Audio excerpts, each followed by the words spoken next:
వివిధ ప్రభుత్వ శాఖలకు సంబంధించినటువంటి అధికారులు అందరికీ ఈ సందర్భంగా హృదయపూర్వకమైనటువంటి శుభాకాంక్షలు. నరేంద్ర మోడీ గారు చాలా రోజుల తర్వాత ఈరోజు మన యొక్క తెలంగాణ గడ్డ మీద అడుగు పెట్టారు. ఈరోజు చాలా సంతోషం ఏంటంటే ప్రకృతి కూడా ఈరోజు పులకరిస్తూ వారికి స్వాగతం పలుకుతూ ఉంది. ఎందుకంటే నిన్నటి వరకు విపరీతమైనటువంటి ఎండలు, కానీ ఈరోజు మరి వాతావరణ శాఖ సంబంధించినంత వరకు వేడి కూడా చాలా తగ్గింది, ఎన్వైరన్మెంట్ కూడా చాలా బాగా ఉంది. ఈరోజు మనకందరికి తెలుసు తెలంగాణలో 9,400 కోట్ల విలువైనటువంటి అభివృద్ధి కార్యక్రమాలకు రైల్వే శాఖకు సంబంధించి, జాతీయ రహదారులకు సంబంధించి, అదేవిధంగా వరంగల్లో prime minister mega textile park దానికి సంబంధించి, అదే కాకుండా జహీరాబాద్లో ఇండస్ట్రియల్ కారిడార్ గురించి ఈరోజు ప్రధానమంత్రి గారు ప్రారంభోత్సవం చేయడం కోసం, కొన్ని తెలంగాణ ప్రజలకు డెడికేట్ చేయడం కోసం ఈరోజు ప్రత్యేకంగా రావడం జరిగింది.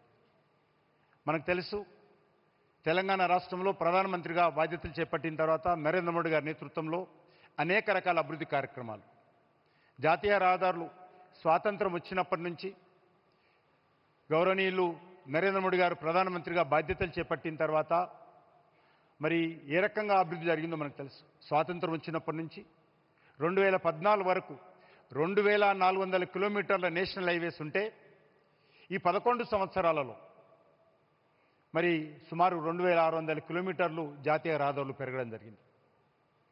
పెద్ద ఎత్తున కేంద్ర ప్రభుత్వము జాతీయ రహదారుల మీద ఖర్చు పెట్టడం జరిగింది. అందులో ఈరోజు మరికొన్ని రహదారులు చేరుతా ఉన్నాయి. అదేవిధంగా రైల్వే నెట్వర్క్ కూడా ఈరోజు తెలంగాణలో చాలా అభివృద్ధి జరుగుతూ ఉంది. సుమారు 42 railway stations at a time తెలంగాణలో, కొన్ని కొత్త రైల్వే స్టేషన్స్, కొన్ని రీడెవలప్మెంట్ చేస్తున్నటువంటి రైల్వే స్టేషన్స్ కూడా స్వాతంత్రం వచ్చిన తర్వాత మొదటిసారి ఎట్ ఏ టైం ఇన్ని రైల్వే స్టేషన్స్ డెవలప్మెంట్ అవుతూ ఉన్నాయి. ఇప్పటికే చెల్లపల్లి రైల్వే స్టేషన్ ప్రధానమంత్రి గారి చేతుల మీదుగా పూర్తి చేసుకున్నాం. మన రాష్ట్ర రాజధాని అయినటువంటి దక్షిణ భారతదేశంలో one of the biggest railway station అయినటువంటి సికింద్రాబాద్ 220 కోట్లతోటి ప్రధానమంత్రి గారు స్వయంగా వచ్చి భూమి పూజ చేసుకున్నారు. ఈ యొక్క సంవత్సరం ఎండింగ్లో అది శంషాబాద్ ఎయిర్పోర్ట్ లాగా మన యొక్క సికింద్రాబాద్ రైల్వే స్టేషన్ ఉండబోతుందనే విషయాన్ని ఈ సందర్భంగా మనం చేస్తున్నాను.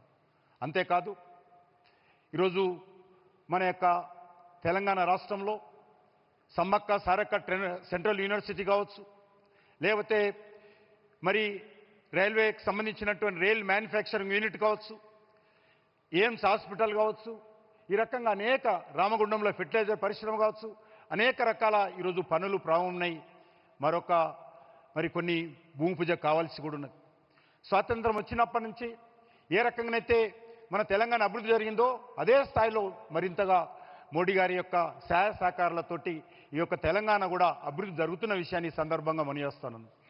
ముఖ్యమంత్రి గారు ఈ మధ్యలో చెప్పినటువంటి 2 అంశాలు, ఎందుకంటే 3 సంవత్సరాల